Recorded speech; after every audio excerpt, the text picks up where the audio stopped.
Hi everyone, welcome back to my video. My name is Devira Madani Nurhak. You can call me Devira. I'm international relations student at University of Muhammadiyah Malang. Today I will invite you to discuss a very interesting and important topic with me regarding gender equality in Indonesia.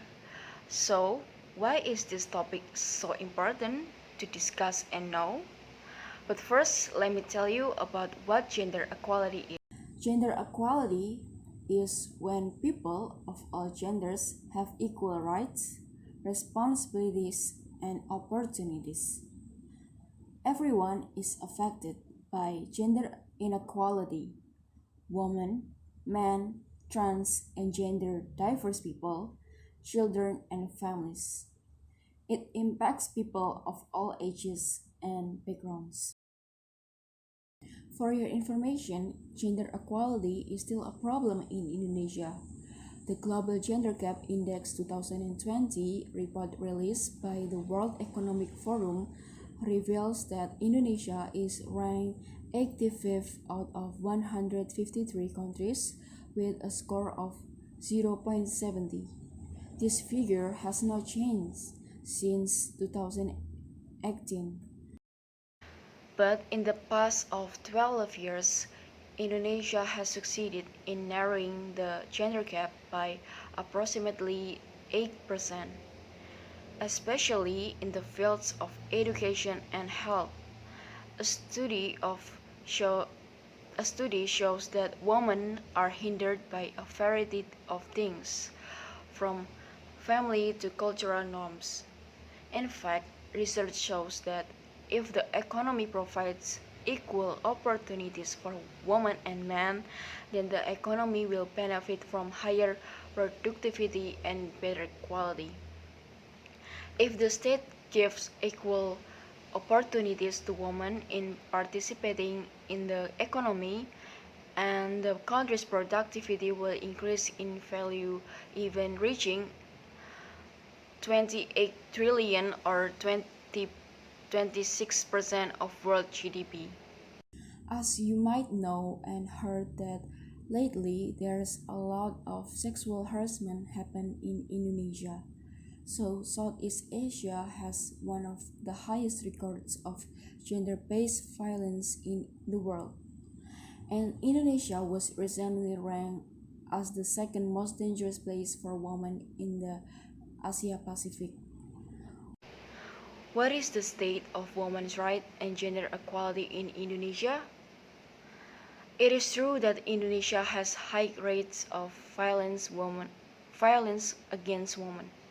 However, it's difficult to know the realities of women experiences because in the past, the data has been shown but unreliable.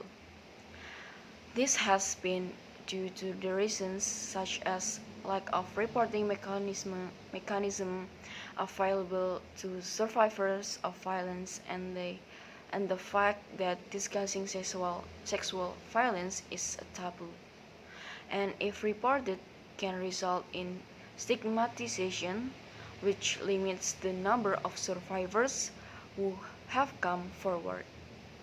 However, the first reliable nationwide survey on gendered violence in Indonesia was conducted in 2017 by the Indonesian Ministry of Women and Child Protection and the United Nations Population Fund. Interestingly, it showed that Indonesia's rates of violence against women are on par with the global rate, which is that 1 in 3 women are affected by sexual violence in their lifetime. It's therefore difficult to generalize that Indonesia is an unsafe place for women because it's an extremely diverse country. There is a growing middle class while there is pervasive poverty. There is religious diversity where the easternmost province of Aceh is the only province in the country where Sharia law is enforced, whereas in the westernmost province of the West Papua, the dominant religion is Christianity. and the ways of life are completely different. Nevertheless, violence against women is high in Indonesia and can happen in all places, rich or poor, east or west, and has different manifestations from street harassment and trafficking to domestic violence and workplace harassment. 14% of girls in Indonesia are married by the time they turn 18. In some parts of the country, there are high rates of child marriage too. And according to UNICEF, 40% of girls in Indonesia are married by the time they turn 18, which is shocking when we think about how child marriage limits girls' access to education and makes them more vulnerable to sexual violence and therefore restrict their futures. Child marriage is high in Indonesia is part due to rooted gender norms, low levels of education, and discriminating legislation, such as the marriage law, which states that although it is legal to marry at 21, girls can marry at 16 and boys can marry at 19 with parental consent. But this can be even lower, meaning parents could get their daughters married at as young as 13. So, the law is fundamentally unfair between girls and boys, and the women's movement in Indonesia has been fighting extremely hard to reform legislation that discriminates against women. From the country's first female president Megawati Soekarno Putri to incumbent finance minister Sri Mulyani Indrawati, who was voted best minister in the world in 2018, and maritime and fisheries minister Susi Pujiastuti, who has become notorious for her tough stance against illegal fishing activities. Then, how are women progressing in Indonesian politics? Indonesia has come a long way since becoming a democracy in 1998. Before that, the second president and dictator Suharto ruled the country for almost 32 years and increased the inequality gap between men and women during his reign.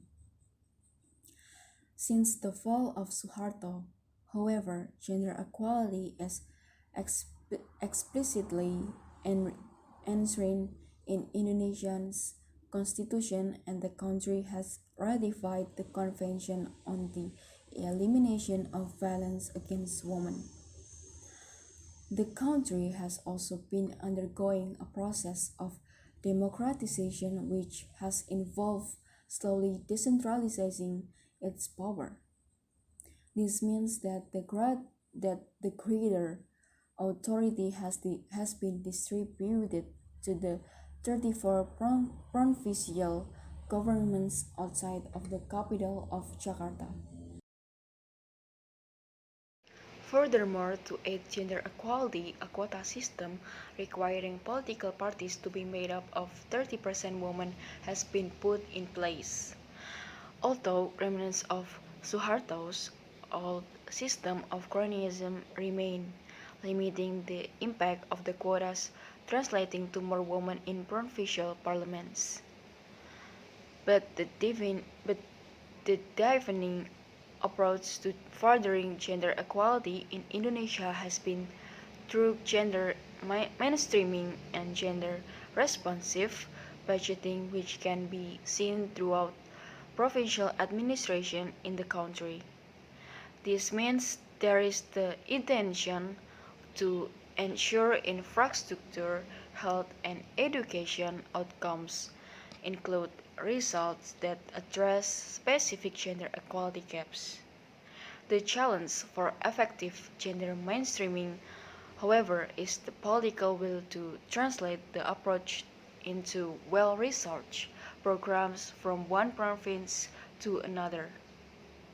Nevertheless, we have just seen Indonesia go through the most incredible presidential and legislative election, won by the current president Joko Widodo, who has often been called the Barack Obama of Southeast Asia and whose assisting cabinet has the highest number of women in the country's history.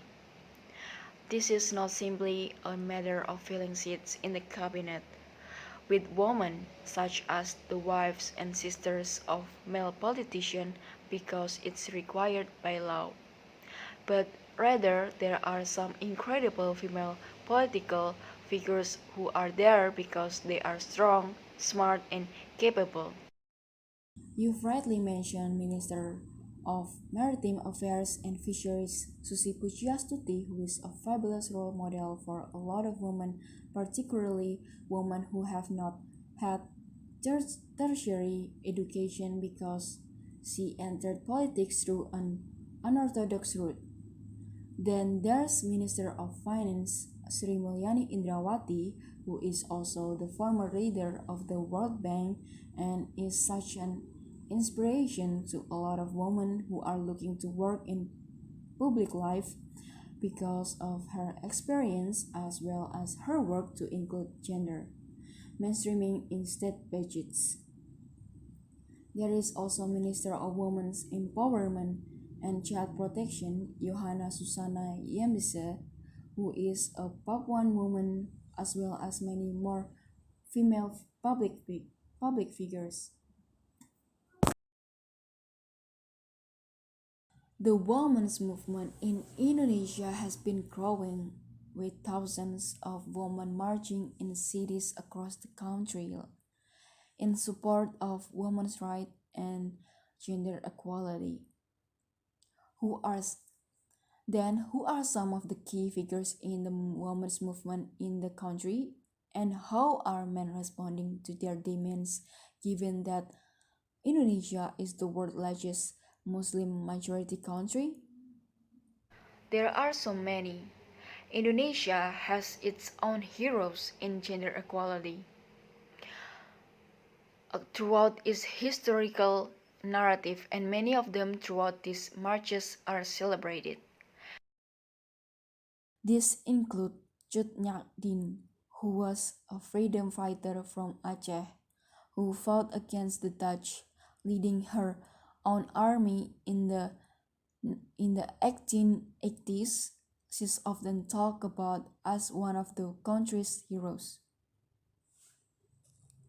Then there's Kartini, who was a young Japanese advocate for girls and women's education, who died following childbirth in 1904.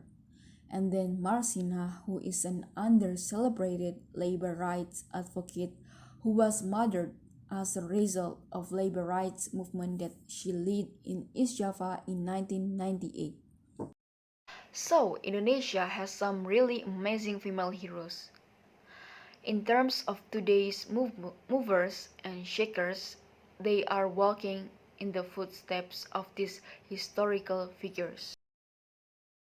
For example, Anindya Restufiani, known as Vivi, leads a group called Holabek Jakarta, which is a global anti-sexual harassment movement doing amazing things around body positivity, and she has been vocal in pushing forward the legislation around anti-sexual harassment and did a lot of lobbying to make sure that street harassment was included in its definitions. There's also an organization called the Asian Muslim Action Network that's led by Ruby Khalifa, who was a recipient of the Peace Award, which is an award that celebrates those advocating for peace in the Asia Pacific. She leads an organization which goes deep into in the grassroots communities across the country and talks with women to improve conflict resolution and peace building, and also promotes a lot of digital literacy because disinformation is currently aggravating a lot of tension in grassroots community. That's it for today. Hopefully, it can increase your knowledge about gender equality in Indonesia. And for women out there who are still experiencing discrimination, sexual harassment, and etc. Please speak up. Don't ever feel alone.